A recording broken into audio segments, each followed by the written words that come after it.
Morning, depending on where you are, everybody. This is AOPA's What's Up, Know, Learn, Fly. We're happy to be here with you this wonderful November, although it's kind of gray outside here in Frederick. But our topic today is Optimus Flying, data to transform your flight training and proficiency.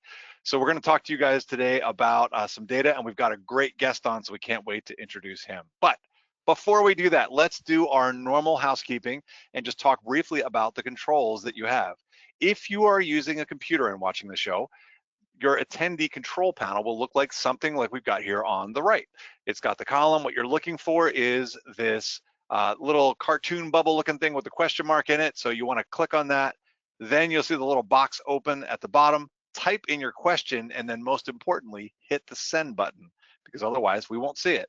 If you're on a tablet, an iPad, or something like that, then what you want to do is look for the question mark right here. That'll pop open that little question window. Again, type in the question and make sure you hit that send button. Super important. One thing I'm going to note here, and we will put this throughout a bunch of it, is that for the handouts today, and we'll remind you so on, we do have that website at the bottom, and I try to put it on a bunch of the different slides, but aopa.org/what's-up, just all one word smushed together, and you'll be able to find the handouts there. Plus, it's in your normal menu. That said, as always, my name is Chris Moser. I'm here at AOPA. I work supporting CFIs and flight schools, and I'm happy to be here with you, and glad to be joined by Dan Justman. Good day, everyone. I'm happy to be here too. Great to see you. I get to lead the You Can Fly programs and teams that bring general aviation to life each and every day for the AOPA Foundation. And with us as well, our favorite co-host from ASI, Mary Keene. Hello, I'm Mary Keene. I'm from the Air Safety Institute. I'm the Chief Flight Instructor and the Program Manager of the Flight Instructor Refresher course put on by ASI. Yeah, excited to be here as always. Awesome, thank you, Mary. And our special guest, happy to have from Pilot Institute, Greg Riverdio. Hi guys, thanks for having me. I'm super excited as well. Awesome, very good. And of course, our favorite transformer behind the scenes, Stephen Schroeder. Would you please say hello, Stephen? Hello, Stephen. Yes, never gets old, at least for us. Stephen, tell us a little bit about yourself. I'm the coordinator here with our flight training initiative, so I get to work on a variety of projects throughout the year. One of them, of course, is producing this lovely webinar each month. So happy to be here. Awesome, thank you, Stephen. Correct me if I'm wrong. Oh, we'll go back. I was ahead of it. Yeah, that's what I was. No, we're good. Let's jump right in. We'll go ahead. Okay. Let's go ahead to the next one. Awesome. So the AOPA Foundation is the philanthropic arm of AOPA. We get to support and grow and help keep general aviation safe in the United States. Everything that we do, including all of us on staff, are supported by generous donations. Not $1 of what we do comes from AOPA member dues. So those that are contributing to the AOPA Foundation, thank you. We greatly appreciate that. If you're interested in learning more, or interested in becoming a donor, we would love to see you do that and encourage you to visit aopafoundation.org. Oh, it's the big one, Dan. Here we go. Wings credit, absolutely. If you are watching this webinar live, you are eligible for Wings credit. Nothing you need to do if you've registered with your FAAsafety.gov email address, that email address that you work with the FAA on. If you've registered with that, we'll take care of it from the end, from beginning to end. If you have any questions about that, you're not sure what we've done, Stephen is going to throw a link into the chat. And he just did that, so click on that, send us a form, we'll be able to verify that that email address is being used to give you credit for that. Usually takes a couple days to get that sent to the FAA and for them to validate that attendance, and you'll see that on your account within a couple days. Also, yes, if you have any questions, want to look back, review this presentation, you are able to do that. We're recording this webinar. You can see it on YouTube or AOPA pilot video channel. Just look up the What's Up playlists on either and webinars at aopa.org and YouTube. And that's it. All right, awesome. And don't forget, handouts again available on the website, aopa.org/what's-up, or in your menu for the webinar, there's a little handout section. But while they're looking for those handouts, Stephen, tell us a little bit about this day in aviation history. Well, hey, did you know on 20 November 1919, the first municipal airport in the U.S. opened up in Tucson? It is still in use today. Though in researching this, I found that it's not the longest contiguous running municipal airport. That would be College Park, Maryland. Hmm. Been open the longest continuous amount of time. I would say that Tucson's the coolest, but I've been down there and it's a little hotter than Not cool. cool. Dad jokes. Okay, so what's on our checklist today? So we're really glad to have Greg with us today from Pilot Institute. We're going to talk a little bit about some data that he and his team gathered. And what's really cool about this is what, so I know that Mary, you were able to see him talk about this at a NAFI conference just a month or two ago. And we brought that back and I was like, holy cow, this is really amazing. So I'm really excited that Greg's going to share some of this information with us. And then we're going to tag a little bit on the end talking about some accident trends that are in flight training and things you can do to make that safer. So this goes beyond just the flight training, even though I know that's who you talk to, Greg, but we're going to talk a little bit about how this can apply to anyone going to seek training of any sort today. So Greg, first of all, why do we care about this? We care. I mean, I personally care. I've been a flight educator my whole adult life. I've been a CFI for 21 years now. And I've seen students over the years drop flight training, and we wanted to know why. Why is there so much attrition? What is it that people are not excited about with flight training? What topics are difficult to learn? And maybe what flight schools could be doing better, what flight instructors could be doing better. It's basically a way for us to get a better pulse on what's going on in the industry, but also to help our partner flight schools, and then also to make sure that we can improve flight school efficiencies. I manage flight schools for 17 years, and so it's kind of dear to my heart. Obviously now we do online training for a variety of students, almost 500,000 students we've trained now, and so we want to make sure that we can help them get better. And I think for folks that are watching that are either in flight training, that are actual pilots, maybe thinking about getting more flight training, this is as good information as anything else. And one thing that stands out in my mind too, just as we go through this as well, of course, we've been running our flight training experience awards for a long time, and there's some themes that I've seen as well. So that's what really was kind of like, it's cool to see the data that you've got. So anyway, Mary? Yeah. So who did you talk to and where did you get all of this information from? What types of pilots, what types of students? Yep. So we sample some of our customers, but it's not just our customers here. We actually ran the survey pretty much nationwide. So this is from the United States, and we got almost 1,200 responses, which I think is a really good sample. I'm a data geek, so I ran some analysis to make sure that the stuff was statistically significant. So if you see anything in here, I will tell you if it's not statistically significant, but pretty much everything that we got was, which is really exciting. So you can see here kind of the breakdown between the two. Some people are working on their PPL. Some people had stopped training. This is the quadrant right here that we're kind of really interested in. Why did you stop your training? We asked them specifically. And then some had finished their PPL already. And then about half of them were doing this for fun. And then kind of the other half roughly doing this as a career. This is also very important for us to kind of understand, where people are coming from and where they're going with this. Yeah, what their kind of goals are in the whole thing as far as what's motivating to do it. Absolutely. Yep. Okay, nice. Cool. And of course, I would just want to emphasize here too, the point as well, is even though you talk to folks that were working towards that private pilot, these trends are things we see across the gamut when it comes to going into training, whether it's a flight review, tailwheel, whatever it might be. It's the same stuff.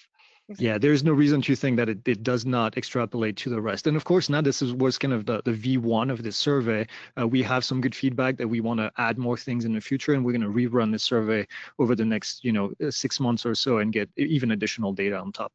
Cool. Oh, nice. That's awesome. All right, Greg. So this is one of the ones I know that when Mary showed me this, I was like, holy cow, what an amazing graph, and some of the questions that we've heard about and maybe some wisdom. So please enlighten us, because there were some things in here that I was really kind of surprised at, and then some things that I was like, oh, I knew it. I thought that would be the case. Yeah, exactly. I looked the same way. I looked at it and I was like, well, I was not expecting that. And then some of it I was like, yeah, that kind of makes sense. But having it, like you said earlier, having this with actual data, other than just a story here and there that you hear from people, this really consolidated what we had. So we asked students about 8 different topics about how they get their flight hours and then where they get them. You can see here the first one is the panel. This one is a little bit busy because We asked them if they were training in the glass only, in the traditional six-pack only, or in a combination of both. And what we found, maybe not surprisingly, is that the glass cockpit, which adds a little bit of complexity, increases the number of hours to get their private pilot. 89 hours versus 74 hours for the traditional six-pack. And then kind of interestingly, right in between, 81.4 hours when they use both of them. So if you're going to go out there, if you can find a traditional aircraft, it might be, costing you less money to get your private pilot at the end of the day. We did the same data for 2 solo, which we did not include in this presentation, but the data was roughly similar here. We also asked them if they had a job. Unfortunately, that did not come back as statistically significant, but I wanted to put it here on the chart just so people have some data. It looks like people that don't have a job, interestingly, spend a little bit more hours, but again, not statistically significant. It was kind of at the edge. Then we looked at whether they trained at a flight school or if they trained with an independent CFI. And it looks like independent CFIs are getting slightly better results, 73 hours versus 79, which, yeah, I would not have thought that one either. So more curated training, maybe. It's hard to see the exact reason, but maybe we can think of a few. You're less of a number. Now you have your independent CFI. They follow you through the whole progress, and they know you maybe a little bit better. 61 versus 1. Yeah. Sorry, yeah, just tailored, to the individual and their teaching style, training style, all the things. Yeah. And if you find the right CFI and you have that great connection, maybe that CFI is going to stay longer with you, which we'll talk about. Having multiple CFI is a hindrance. And then we looked at Part 61 versus 141. 141, a bit more hours. It's a bit more of a structured curriculum, so that would kind of make sense. But I was maybe a little bit surprised at that one. I was expecting them to be a little bit closer. Right. The next two are the biggest thing that are very easy to fix: pre-brief and debrief versus having one and not having one. Having a debrief, look at the difference: 74 to 87 hours, and then a debrief, 76 to 90 hours. Obviously, if the CFI is not doing a pre-brief, they're probably not doing a debrief either. But man, just if you have a CFI and you're going for your lesson and they're not doing a pre-brief, please request one as a student. Ask them to go over, what are we going to do in this lesson? What did we do good? What did we not do good at the end of the lesson? So critical, a massive difference. I mean, it's what, 10%, over 10% difference here in the data. And then following a syllabus kind of goes along with it, I think. 74 hours if they follow the syllabus, 82 if they did not. Again, a structured training. This is also one of the complaints that we saw from people that were training. They said, my school doesn't follow a syllabus, so the training was not structured. This is not a good thing. So following a syllabus, doing a pre-brief, doing a debrief, and man, you're in for saving a lot of money. And then control uncontrolled, this is a difficult one to control, no pun intended. But if you fly at an uncontrolled airport, obviously it's gonna be a lot easier to operate. I don't know that this data is as meaningful as just the 2 numbers here. You do want to practice flying at controlled airports because it is good for you as a pilot. So right. I wouldn't jump to conclusion and say, well, you must train at an uncontrolled airport because of that. I think a good mix between the two. But overall, 77.5 hours. I think this goes along. This is for private pilots. This goes along with what we've seen, what you guys have published at AOPA for years on the average completion time for students. It's not necessarily a pretty number, but think about it. We could reduce that number by probably 5-6 hours realistically if we did pre-briefs and post-briefs on every flight and if we follow the syllabus. So right. I think this data was very eye-opening for me as a previous flight school owner.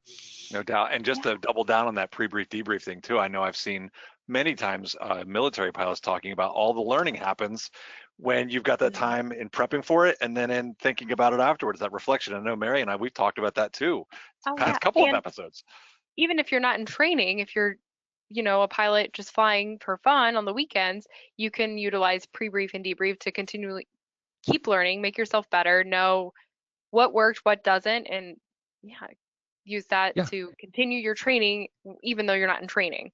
spend the time at home. We had a student many years ago who finished in 40 hours. He's private pilot. So I did an interview with him, which we posted on our YouTube channel. And I asked him, what did you do that led to this? He recorded every single flight. He would go home and he would watch the video and he would learn. He would take notes, review what he did, listen to the radio, and essentially just did the post brief, the post work, and then he would get ready for his lessons. He would look at what he had to do for the next lesson and study for it before he showed up at the airport, which seems very obvious, but this is this is great data, I think.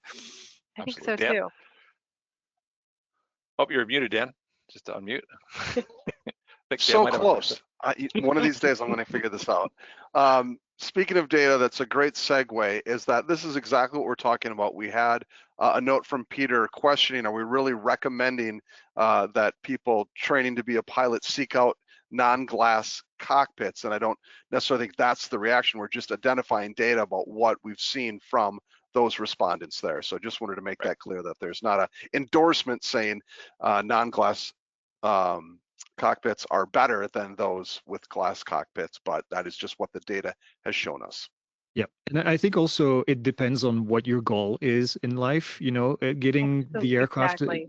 Yeah, getting your rating, if you're going to be a not a recreational pilot, but a pilot doing this as a hobby, then I don't think anything wrong with finding a traditional aircraft and training in that. If you want to be a commercial pilot, yes, I think it's kind of a requirement to go for a glass cockpit for sure. Get some experience. It would also be interesting to see if you had the intention to pursue your instrument rating shortly after getting your private certificate, if having done your private in glass versus the steam gauges or traditional, how much time that transition took to doing glass then in the instrument, because it does take some time to kind of get the hang of it and develop your scan. So if you have that intention, it might, help you. Yep. And realistically, not everybody has access to a glass cockpit aircraft. There's still a lot of flight schools that are using traditional aircraft. Greg, we had a couple people curious if there's any data tied to age. Was there any correlation made to the age of these student pilots? No, we did not ask age, and this is something that we'll do in the future. Asking age on a survey is sometimes difficult. It turns people off, and so we're trying not to ask too many demographics type questions. But yeah, I think that would be maybe a good one that we can try to add in the future with an age range, obviously. Right. Yeah. All right, well, let's keep this moving because we got some great stuff and we got more coming. So Mary, what about this next one? Yeah. So I thought this was super interesting, and this actually applied to me a little bit in my training, is what you found as far as the number of instructors a student goes through. Yep, more instructors equals more hours. So, and I know this is hard for the students to control, even for the flight schools to control, depending on where we are in the hiring phase. When the airlines hire a lot, instructors go and go to the airlines, and when they don't, then they stick around a little bit longer. So, but if you can find somebody who is going to stick with you for a while, chances are you'll spend less hours. And this makes sense because every time you change instructors, that instructor wants to kind of figure out where you are. So there is a bit of a catch-up lesson where you need to prove yourself to the instructor. Obviously, the instructor should be using records from previous instructors to see where you are, but it's hard to do every time. And I could see having a syllabus helping this transition, because sometimes you can't help it. Either the instructor moves on, or let's say it's not a great fit from a chemistry standpoint. So in that case, it would be smart to switch. So if the school has a good syllabus structure, it's easier to make the switch. And if the school has, specific SOPs on how they teach and the maneuvers and things, that can also make transitioning to instructors a little less, or easier, I should say. Records and standardization, no doubt, will definitely help with that. Exactly. Yep. Well, let's get this next one going too, because one of the things you guys were able to suss out or to extrapolate from the data was, what are some of the things that flight schools could do to improve that part? So please tell us what you discovered. Yeah, we wanted to be able to find out, what are the gripes, what are people not excited about when they go to either flight school or flight instructor. So we have two different slides here. This is for flight school specifically. What were your biggest issues with the flight school? Cost is no surprise that it shows up as number one. Not always something that flight schools can control, obviously, because we know that flight training is expensive, maintaining aircraft is expensive, and everything in between. Scheduling, though, that's one that flight schools can definitely work on. Having a scheduling software. Sometimes they don't have a scheduling software. Having something that students can access online and be able to see, when they're scheduled for the next flight. And I think scheduling also includes canceling the flights, so not having the aircraft available.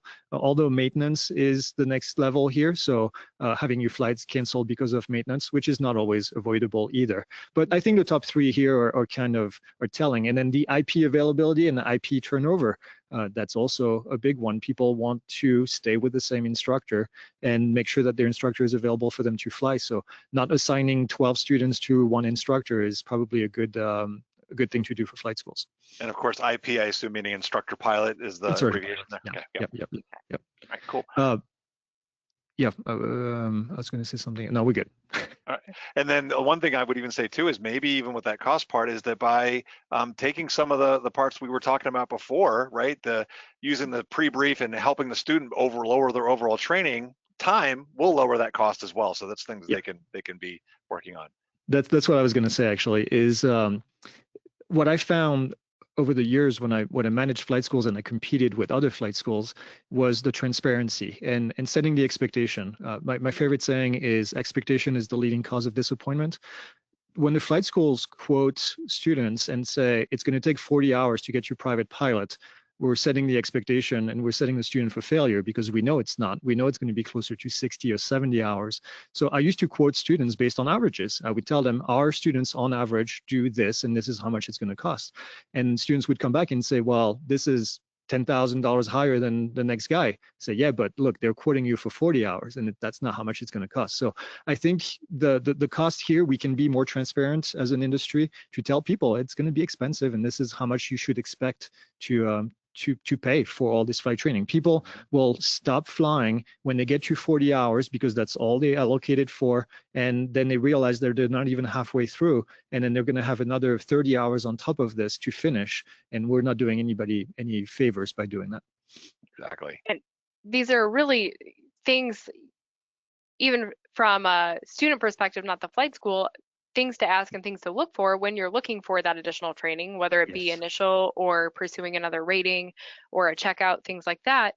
Because although one school may be cheaper, if their maintenance is a mess, I've had students who've had to switch airplane types like 3 times during their training because different planes weren't available. And that's racking up costs because they're constantly learning new airplanes. So so factoring in all those things, like you said, so that cost might be affected by the other categories. Yeah. And then one thing, well, we're going to move on to this next slide here too, but we have a friend of the show, Scott, just putting in the chat here as well. And he's mentioning use of simulators as well, because it's something you can do to lower costs as well. Obviously and train on the ground. There's so many things you can do on the ground to learn about the aircraft before you get to the aircraft. The cockpit, we always say, is the worst place to teach and to learn something. And that's true. There's so many things you can do. Practice your checklist on the ground before you go and learn about your maneuvers on the ground before you go. And yeah, there's so many resources available that will cut the cost down. That pre-brief again. Yeah. Imagine that. Okay. All right, let's go to this next one, Mary. Okay, so aside from the school, you also looked into individual CFIs and like issues students had with their CFIs. Yep. Yeah. When people trained either with an independent CFI or just CFIs in general, but I think for people watching today, this is what you should use as a selector for this is your checklist for choosing your next CFI. Are they available? Can they teach? And then what about their personality? Those are the 3 biggest gripes that students have about their CFI. And availability seems to be a big one. It's mostly because, you have typically instructors that are overloaded. When we have a situation where it's hard to find instructors, then instructors have a lot of students. So make yourself visible to the instructor and say, hey, I want to fly. I want to do this. Can you fly 3 times a week with me? Because this is what I want to do. And if they say no, then you got to find somebody else that's going to be available to do it. And then teaching ability, I don't know that you can interview them necessarily on this. Maybe you can ask them to do a lesson on the ground. You'll quickly realize if they're, and by teaching ability, I think it's mostly compatibility with, sure. your personality and how you learn and the way that they teach to you. And then the personality, I think, is just overall, again, you'll get a good feel on that. But yeah, those are the things that we found. Nice. Those make sense for sure. Teaching's hugely important. Unbiased opinion from me. Yep. That's the teacher.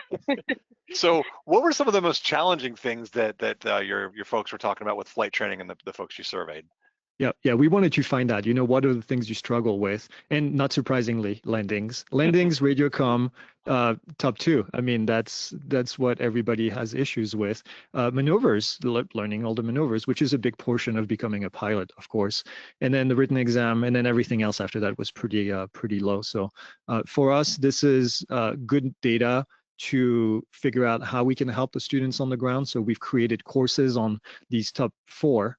We have courses available for students that are specific to landing, specific to radiocom, and specific to maneuvers. We have one course for each of these that goes kind of in a deep dive, and then of course we have the written exam part, ground school. So this was kind of reinforcing what we thought about, but as a student, if you look at this, you get to think, okay, when I get home, what am I going to do? I'm going to study landings. I'm going to find as many resources as I can to get better at landing. I'm going to record my landings. I'm going to get more feedback from my instructors on landings because I know that's where I'm going to spend most of my time, and it's going to be, the most expensive. Yeah, and whether that's maybe even supplementing that with a simulator, watching videos, you're right, because it is the toughest thing, and it's actually what's like one of our favorite things to do, right? Probably because it's so hard as compared to everything else, except for maybe lazy aids. All right, go ahead, Mary. Yeah. So then you took these findings and found, what can a flight school or an instructor do to improve kind of themselves for their students. And I think this can apply to today's audience too, because what are things that you can look for in your school or your instructor to make sure you're finding a good fit? Yeah, and so this was open-ended questions, and you never do open-ended questions in a survey usually because it takes forever to go through the data. But we have this beautiful thing called AI these days that is really, really good at doing this. So we were able to kind of read the comments. We read a lot of them, but we were able to kind of categorize all of this using AI. And what came out is this right here. So we did 2 things with that data actually. We did a word salad. I don't know what they're called, but like you put all the words together and they're different sizes. I'm sure there's a technical term for it, but map or something like that. Yeah, but structure and syllabus, and we've seen this in the previous data as well. This is reinforcing what we've seen. People don't have a plan. There's no progress tracking. There's no stage checks. They want to see all these things. They want to see their training organized, so they know where they are and they know where they're going. And this was more than half the people said that this was lacking. Quality of instruction and professionalism. They said people being on their phone, and we read some of the comments when we saw these. We kind of went down into the data. Yeah, people saying my instructor is on the phone when I'm taxiing the airplane, or I'm in the middle of a flight. The instructor is on the phone, or not paying attention, or so that's not good. We need to do better at this for sure. And then the other ones are a little bit lower, but communication and expectation. This goes back to expectation is the leading cause of disappointment. We need to set pre-brief, debrief, post-brief, and all of that. It's interesting. It's just one of the things I've done some of the research in the past on, and it's talking about the debriefs. And it was the idea that the best kind of debrief, people would think, oh, I like positive, I don't like negative. But in reality, what people like is constructive. It's like you can't just be negative, but you also can't just be like, that was amazing. You've got to say, this is where you are, give them a realistic thing, and then give them a plan for how to move forward. So really important feedback as well. Yes. Any kind of feedback, Yeah. Feedback with a plan. All right, Mary, what do you got? Okay, so now, it wasn't all bad. Speaking of constructive feedback, what were things that people said that they did like about their school or instructor?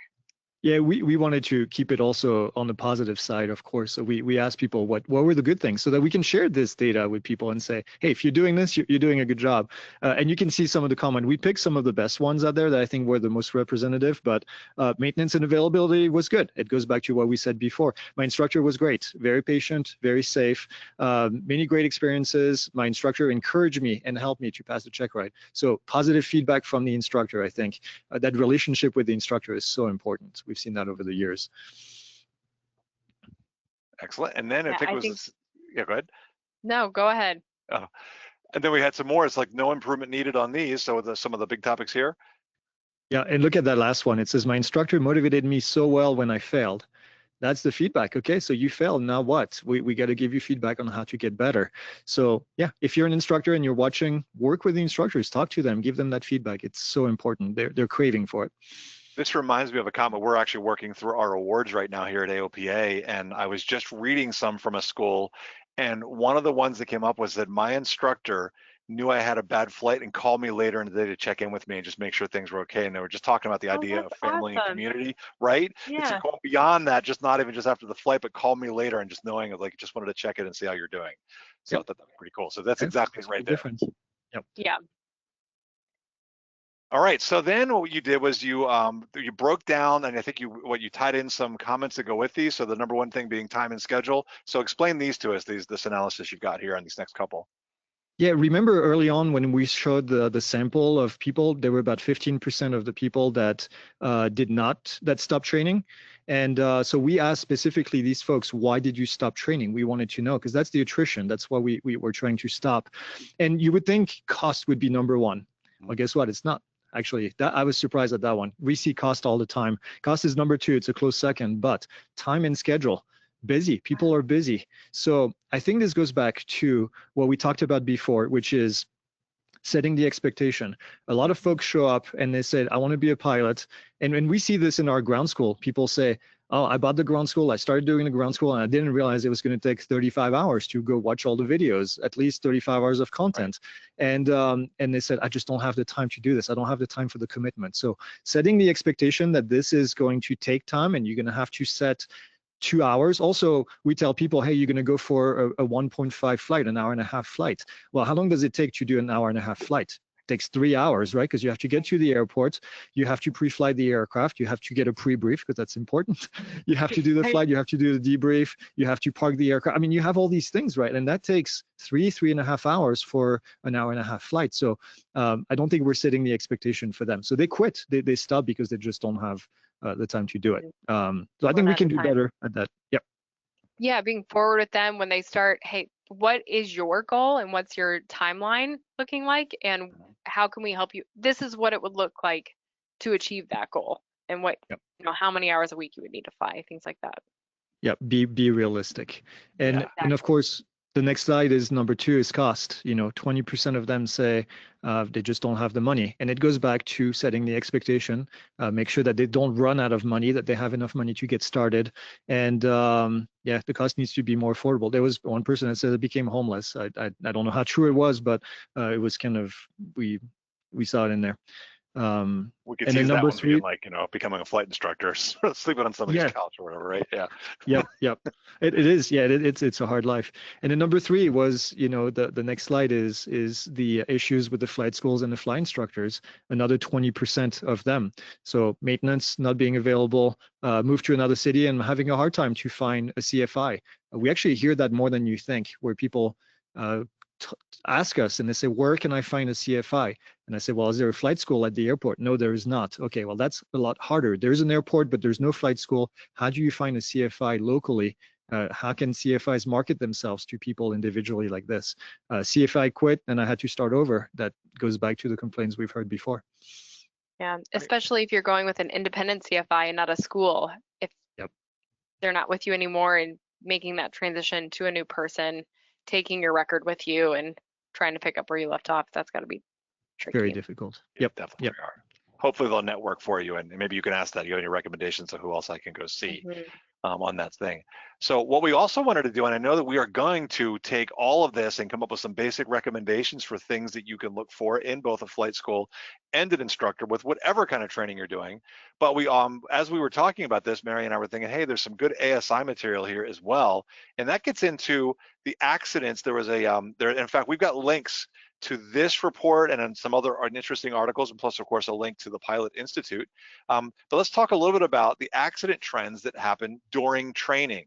Now, the one overall thing that we want to emphasize here is, as you can see on this graph, it is declining. So you can see that that period to the far left, 2000 to 2004, you see that higher rate there. It's per 100,000 flight hours, a 0.49 rate, and it's now dropped as of when this report was done, 2015 to 2019, down to a 0.26. So that's the good news. However, we don't want any accidents to happen. Our best accident rate is 0, is what we want.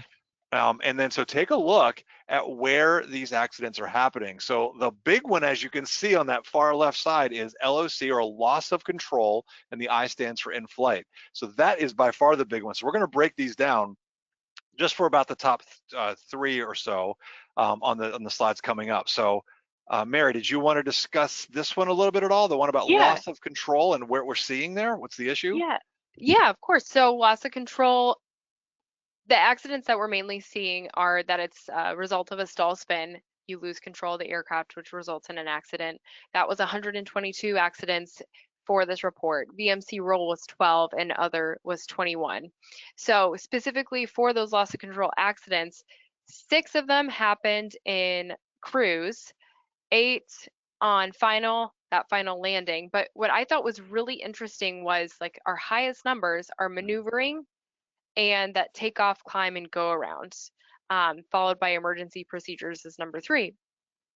And I think it's just really important to take into account how important that kind of phase of flight is at the runway, and maintaining a level head and getting the proper training and maintaining that training once you have your certificate, so that this doesn't happen. But this specifically is flight training accidents. So that means this happened with an instructor and a student on board. And yeah, it's crazy that that many happened kind of right at the takeoff, climb, kind of go around part. Yeah, and so some potential solutions here too being that making sure that your instructor, the school, if you're going through primary training or instrument, or even if you're going back for flight reviews and things like that, is making sure the instructors are teaching you about this. We all heard about that base to final turn. That's the one we always hear about, but we don't always hear about the fact that, you know, on a go around, we are full power. So we got all the P factor and everything happening, and we're low to the ground, and we've got to make sure we've got enough rudder in, and that's where we need to get distracted on go arounds. Obviously, when we're going around, because we're busy, something's going on, whether the runway's fouled or we've got traffic or whatever. So just really learning about all these different phases of flight and how to avoid that. And in fact, Mary, I know that you know there is a special ASI product that they can use to help train with some of these, right? The something with the flight reviews. The focus flight reviews. Yeah, go through all of these to make sure to mitigate this from happening in your training and in your flight review. I think specifically with training flights, I don't have the data to know if this is what caused it, but I think it's extra important, especially in this phase of flight, to have identified who has the flight controls. Especially if the go around is unplanned.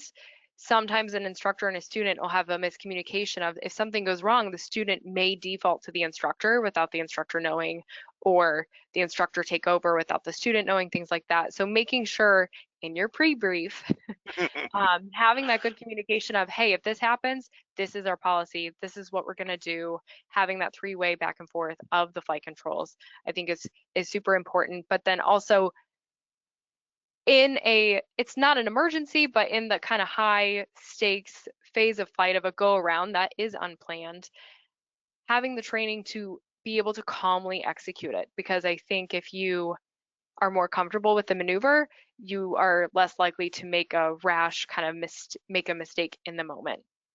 Cool. To help mitigate these. So, and then the other two topics that I said, we picked out like the top 3 out of those. And by the way, you can read about these in depth. Look at the link in the handout available at aopa.org/whatsup, or by just going to the handout section here.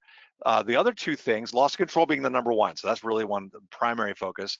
But this next one is mid-air collisions that happen during training. And the interesting thing here is they went and they did an analysis of the altitudes where they happen. And you'll notice that it's at the altitudes, the typical cruising altitude, so 1,000 feet, 1,500, 2,000. And I have to say, I am guilty of this myself. A student will go out to the practice area and say, what do you want to climb to? I'll say, go to 2,000 feet, go to 2,500, because it's easy to read on the altimeter. And the recommendation maybe here is maybe choose non-standard altitudes. Maybe we're going to fly at 2,800 instead, which will help us deconflict some of the traffic that might be coming through the area doing the exact same things that we were doing with these even and 500 altitudes. So I thought that was an interesting one. And then Mary, how about this last one before we get to our summary, the systems failure one? Systems failure, specifically engine failure, power plant.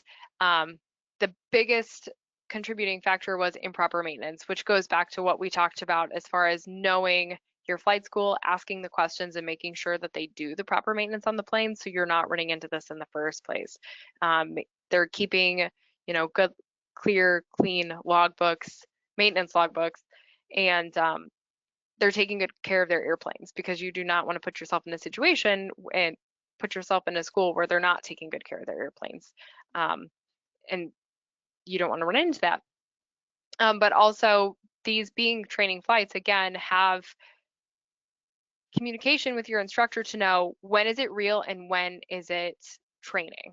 So a lot of flight instructors do that engine out training by, they'll just pull the throttle to catch the student off guard. So making sure that somewhere in the pre-brief or in the process have a signal with the CFI to know when it's real and when it's training, so that there's not a miscommunication of, oh, this is just training. No, we actually lost our engine. Right. Yes, it's something like that. And then, of course, the nice thing here is that the numbers are low. Doesn't happen a lot, but again, we want 0. That's our goal. This is where there are numbers, so we can, do something to prevent them from happening. That's our goal. All right, well, let's go to, we've got 2 summary slides here that I think are the ideas of what should be done. So maybe Greg, you can start us off talking about, and I'll just go and click all of these down, but what can a school do to really help someone or a student reduce their total flight hours and get better training? Yep, that's a good summary of everything we talked about, right? Pre-brief, post-brief, 18% reduction in the data. That's massive. The next one, I'm going to kind of rephrase it by saying, introduce your students to maybe a traditional cockpit early on. Realize that, having a traditional cockpit is not a hindrance necessarily to the student, and that having a mix of the two might be better than just having just a glass cockpit only. So try to expose them to both of them if you have them available. And then following a syllabus, I think that's a no-brainer. Number 1 and number 3 here, these are things that can be put in place at flight schools tomorrow and help the students reduce the flight time. And then avoiding switching instructors, that's easier said than done, obviously. But if you can find an instructor that maybe is green, had just started and has a little bit of experience under their belt, they might be around for a little bit longer versus that very experienced instructor that's about to leave to the airlines. And then in your case, like the slides that you had, those SOPs, maybe you want to talk more about this. Sure. And in fact, what was I going to say here too? Well, the training SOPs, having maybe some things could do, and again, this could be for things that you're looking for in a flight school when you're going to pick one that you're going to do a flight review out, do some advanced training out, or do your primary. And so look for, do they have SOPs that are addressing loss of control? Because I know it is in the Airman Certification Standards, the ACS, and training, but making sure that they're really taking it seriously and doing something above and beyond to make sure that you understand these phases of flight where accidents are happening and addressing those. And then I mentioned here too the idea of those practice area altitudes. Maybe they're doing something where they say, when you go to the practice area, we're going to choose these off altitudes, or maybe we've got communication, which I used to train out in Arizona, and one of the things we did is we had practice area frequency so we could coordinate with each other, and really helped us to avoid traffic because we knew where each other was.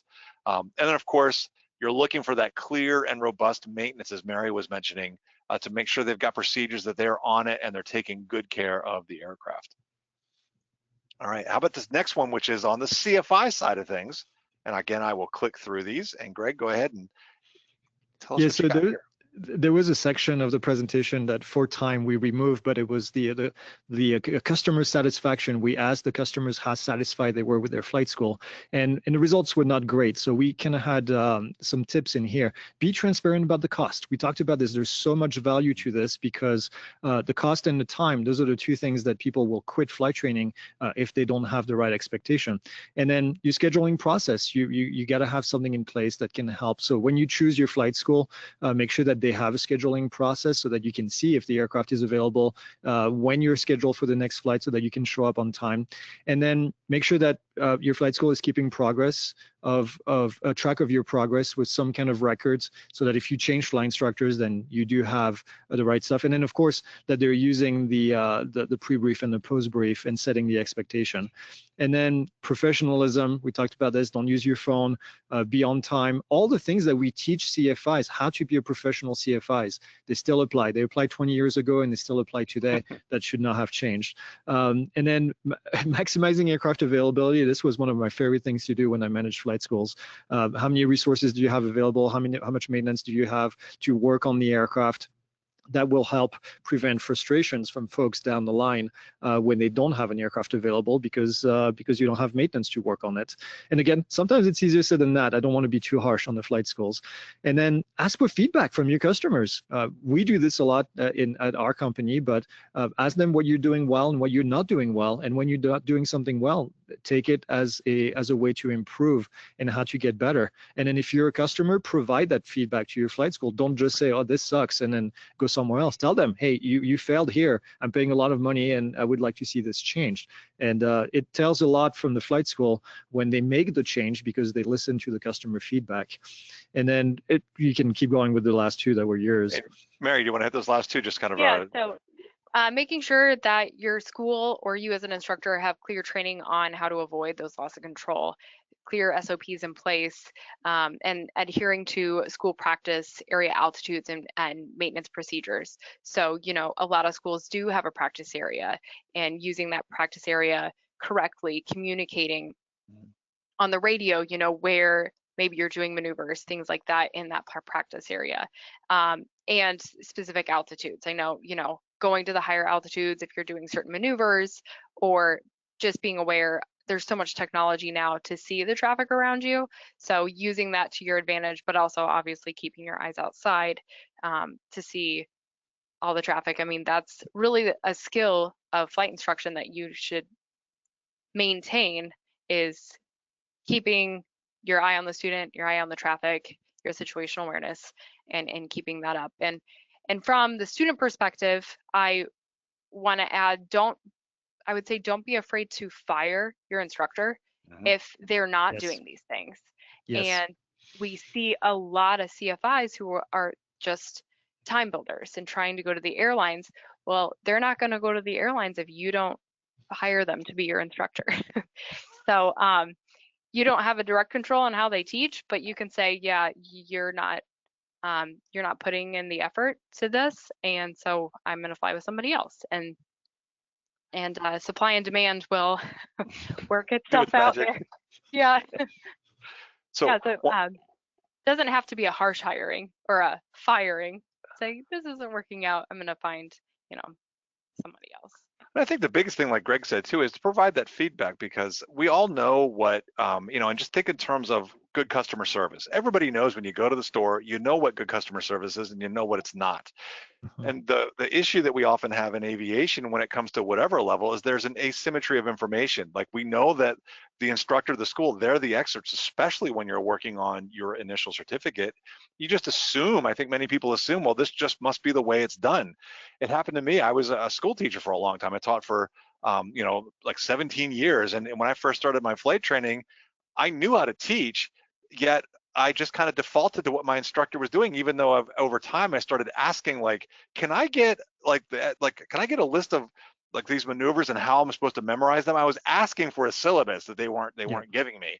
And so it's like, don't be afraid to ask and give them that feedback, because a lot of times what ends up happening is that folks end up teaching the way they were taught. And so we can encourage them along and help them raise their game by giving that feedback. Yeah. So Greg, We have gone through some, I think, some really good stuff here, but tell us a little bit more about the Pilot Institute. Just give you an opportunity here and some of the resources that you might have for the folks in the audience that might be interested. Yeah, absolutely. Yeah, we provide training to a lot of different folks, actually. Airplane, drones. We have a dispatch course that we do as well. We have flight attendant training that's right around the corner. We're developing that course right now. With these courses, there's going to be 7 courses.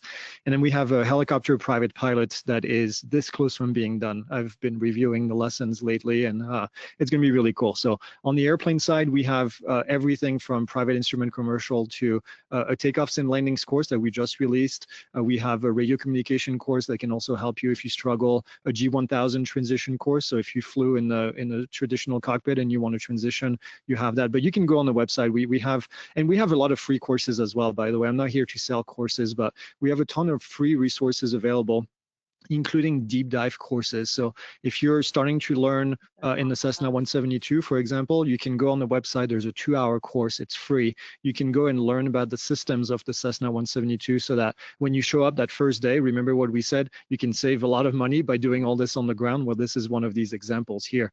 We have courses on how to use the E6B, for example. Just a lot of things that are available to help you learn on the ground. This is my goal. I know how much training is so expensive, and I want to make sure that we can lower that cost by providing this quality online training to save money for folks, for flight schools, for everybody else. So we've trained almost 500,000 students now. We're getting pretty close to that number. We have over 60 courses on the platform, and we do a lot of wings also. It says wings credits in here. We have a ton of free courses on FAAsafety.gov as well that people can take. And yeah, that's what we do. And I love what I do. I absolutely love it. I'm a career instructor. I'm a career educator. I love teaching people, and I think it shows in the videos that we produce.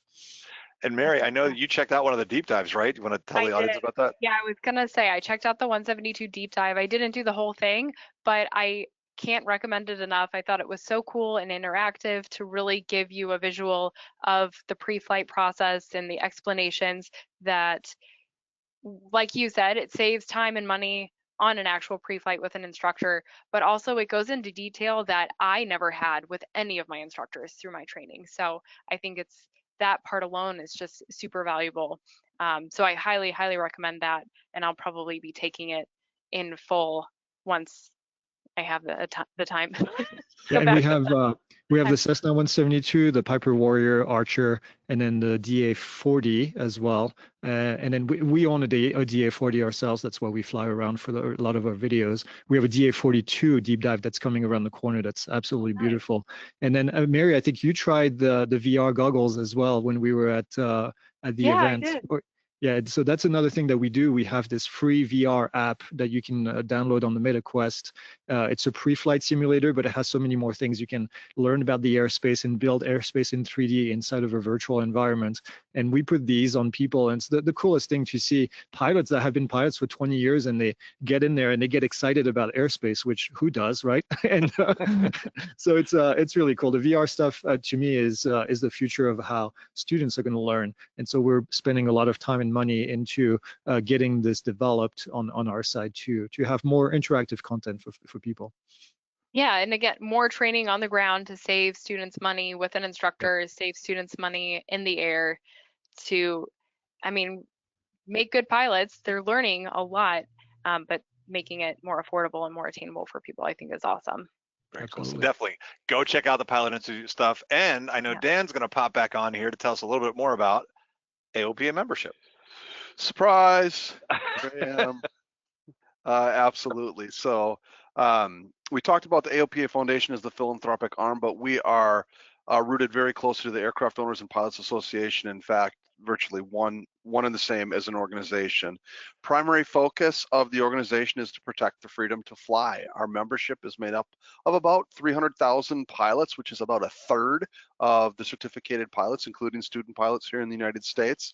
The organization is doing a lot to keep the skies free and available for anybody who's interested in flying. Imagine what we would be able to do if we had half or 2/3 or all of those pilots available. So our voice gets stronger the larger our membership is and the more that we're able to accomplish. So would encourage all of you to join our community to help protect the freedom to fly. And above that, being an AOPA member is great for information about flying and your journey, become a better, safer pilot, tools, resources available, and of course, ways to save you money as well. So we encourage you to learn more about AOPA membership if you're not already at aopa.org/membership. And for those of you that are members, thank you. All right, so coming up next time, and if you want to stick around too, Greg has agreed to stick around and answer questions too based on what we've heard from the audience. But just to let you know, our next episode is December 18th, 2025, our last episode of the year. And Mary, I love this title you came up with. There's a new reg and it's mosaicing me crazy or mosaicing me crazy. So we're going to talk a whole bunch about Mosaic and how it's changing your pilot privileges. So I know, Mary, you've been deep diving into that in your work on the eFERC. So we're really looking forward to learning more about it in depth. I think it'll be good. A lot of questions. I know our PIC center has been always gets calls about it. So I think it'll be good to overview of what Mosaic is and what it's changing and what it's doing for different pilots. And just a little preview on it. I know we talked yesterday. We're going to talk about what you can do with the different airplanes now under the reg, how it affects your pilot certificate and your privileges that you'll be able to use. Yes, what student pilots can use, how existing pilots can use it, and how it affects aircraft owners and the aircraft that they own. Right, but we will not talk about certification just because that's a whole thing in and of itself. Yeah. And a year away, or less than a year. Worry about that later. Yeah. Exactly. So please do let us know if you have any ideas for future topics that you would like to see. Contact us at ftinitiative@aopa.org. If you are looking for that handout, again, that handout is available in the little menu over here, or you can go to www.aopa.org/what's-up, all smushed together as one word, and check that out. Plus, that'll also find past episodes on there as well. So please check that out. All right, Dan, hit us up with the questions. What do we have? Well, this is interesting. We do have some. One of the first questions that came through was about Mosaic, about Sport Pilot and Mosaic. Nice. So amazing segue to that. And really the question was, how do you see the new Mosaic rules and the greatly increased utility of Sport Pilot rating changing number of student starts, eventual completions? Perhaps we leave that for next month. Perhaps we dive in a little bit here. Anybody have a thought on that now? Yeah, I have some thoughts on that. I think this is one of the biggest change to regulation that we've seen in probably the last 2 decades by the FAA. I think this is going to be good for the industry in general. I think it opens up cheaper aircraft to train. It's overall, again, it goes back to what we just talked about in this presentation, which is trying to make this more affordable and get more people into the aviation industry and becoming pilots and eventually becoming airline pilots or working in the industry. And I think that's just a positive change overall. I think it'll too give flight schools the opportunity to have newer aircraft that are more affordable. So again, we run into what we talked about, maintaining maintenance on the planes. You're not going to be flying 1960s 172s. You have potentially the opportunity to fly newer planes that have newer technology, and I think it'll be good for flight schools and pilots. Absolutely. Yep. More fuel efficient would be nice. Yeah. Yes. Overall, there were a lot of questions and really even more comments about data and how people had viewed a lot of those data points, but related to most of those was, where can I get copies of these slides so I can go back and view the data? So Chris, is that something we can help our audience with? That with a pen, that's like I would have to see. Greg, is that something you guys have available on your website or? Yep. Yeah, we have a PDF available. They can email us at contact@pilotinstitute.com, and then we'll send them a link to the PDF. Yeah, we've made a PDF out of this. Actually, they'll see the entire presentation that I made, so it's got a little bit more data than what we did. But maybe we can even ping in and add the rest of the data that you added in here, Chris, if you want to send that to me. You can do that too. So we've got that. So it's at contact@pilotinstitute.com, and you can also hit us up too at ftinitiative@aopa.org then. And so one way or another, we will get you sorted out and get you that data. That's awesome. Cool. And this YouTube video will be up next week probably, Early so next you week. could reference it, too, on the YouTube video worst case. In fact, you could then watch it again during your Thanksgiving break. I mean, talk about a perfect opportunity. We had a question from Annette who said, I am planning to start instrument training soon and would appreciate some advice on how to approach this so I can minimize my training with minimal time waste. Sorry, maximize my training with minimal time waste. Yep. So any thoughts Simulator. on instrument rating in particular? Simulator for sure. Simulator. I would. There's so many things you can do in the sim. Instrument is all procedures, right? We've all been there. It's all procedural things that you have to repeat over and over again. Know exactly where you are, what you need to do, when you need to do it. Shooting approaches is all procedures. So practice all these things in the sim, either on your own or with a flight instructor. Obviously, always get flight instruction first before you practice things in the simulator. But there are even things you can do at home on the home simulator if you have the right setup and just practice. But yeah, that would be my recommendation. I would say, go ahead, Mary. Go ahead, Mary. Go ahead. Okay. If you know it's going to be in a G1000 or some type of glass, take an online course or familiarize yourself with the avionics of the plane that you're going to be flying, whether it be a course. I mean, there's so many YouTube videos too of people just GoProing the instrument approach that they're flying. So just to get familiar with that technology before you're in the plane.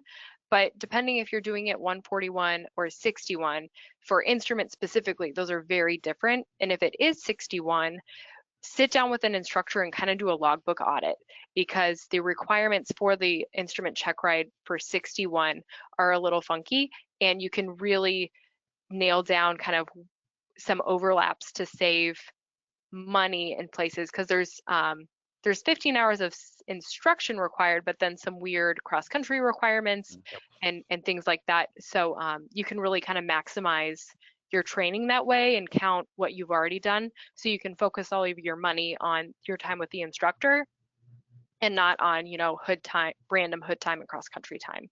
I think would be huge too. And have that syllabus like we talked about, so with your instructor what the plan is.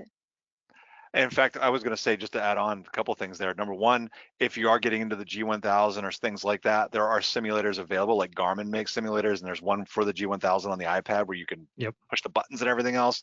I love having that tactile part is what I'm trying to say, so that I can actually practice the button pushing and so on. That helps a lot. And the other thing I was going to say is, in fact, I am actually working with an instrument student right now, and one of the things too is I'm using, and I have to throw a shout out, I love you, Greg, and everything, but I'm also a big fan of Rod Machado's. He's got he has a private or an instrument syllabus available. One of the things he talks about is, and I already kind of knew this, is fundamentals. You got to get your scan down and don't rush. So don't try to push forward like I got to get to holds and I got to get to approaches. Take the time to work through those fundamentals. And I'm sure that's something that you also teach, Greg, because it's so important to get that scan down so that when you move forward, that you're able to control the airplane. You're not thinking about it, trying to struggle with that while trying to learn new things. Yeah, and I will add to that, not only the scan, but also understanding what the controls do to your scan, and making sure that you understand how every instrument, what information each instrument gives you, and how to read it and how to understand it. Looking at the instrument is one thing, but understanding what it's telling you is another thing, and that's so important in the instrument core. And I would say, we talked about today mixing the glass cockpit with the traditional cockpit. I would definitely not do that in the instrument world.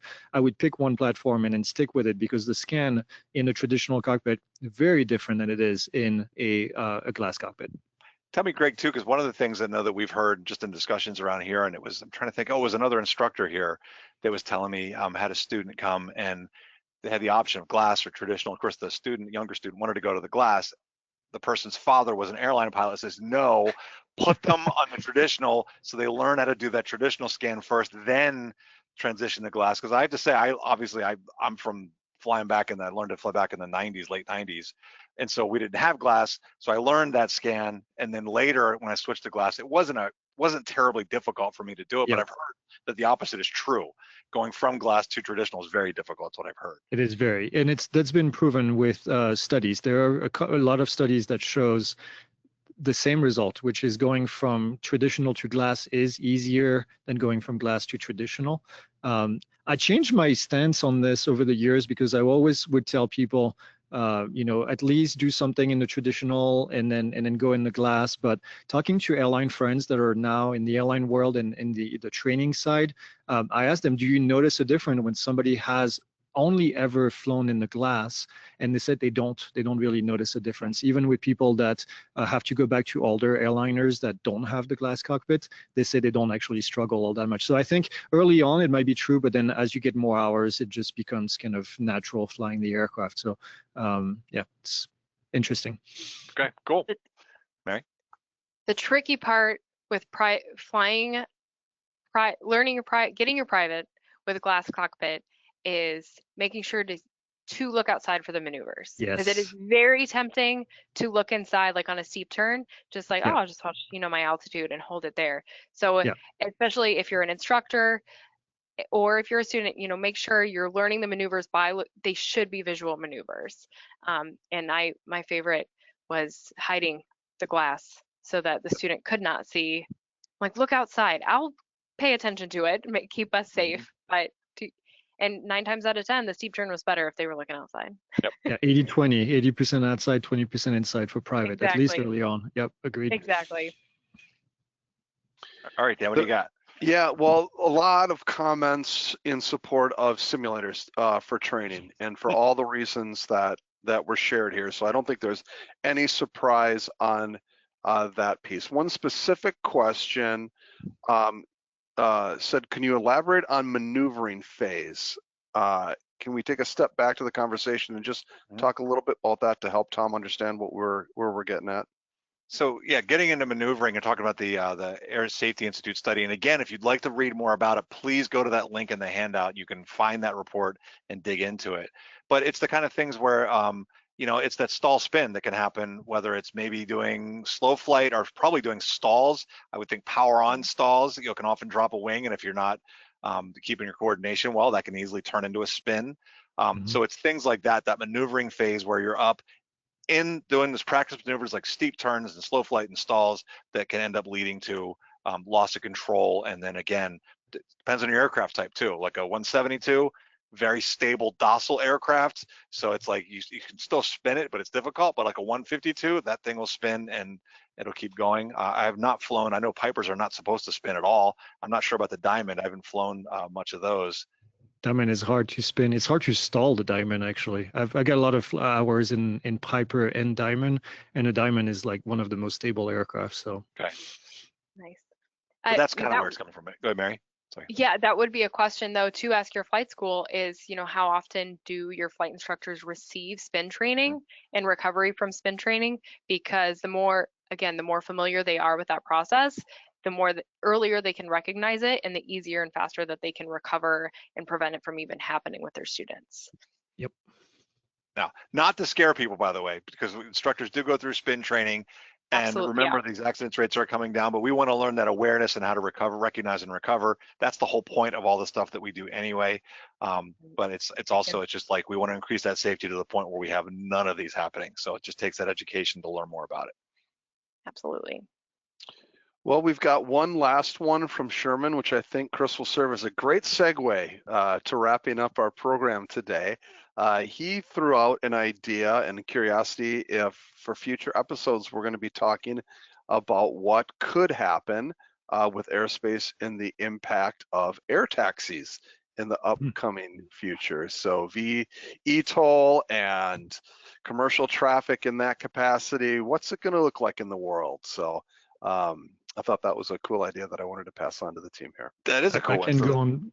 Yeah, go ahead, go on for several hours about this because this is the intersection of what we do. We do a lot of drone training, and I'm pretty involved in the drone industry with beyond visual line of sight rules that are upcoming by the FAA, and of course AAM and all of that is at the intersection.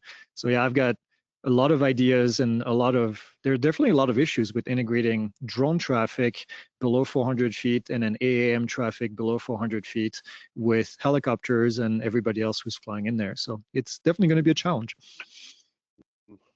So that's a great idea for a future episode, I think, too. And so it sounds like maybe even Greg's a potential guest, Yeah, and maybe. we Maybe talk to we'll our have him government back. affairs folks. See Yeah. what they're thinking.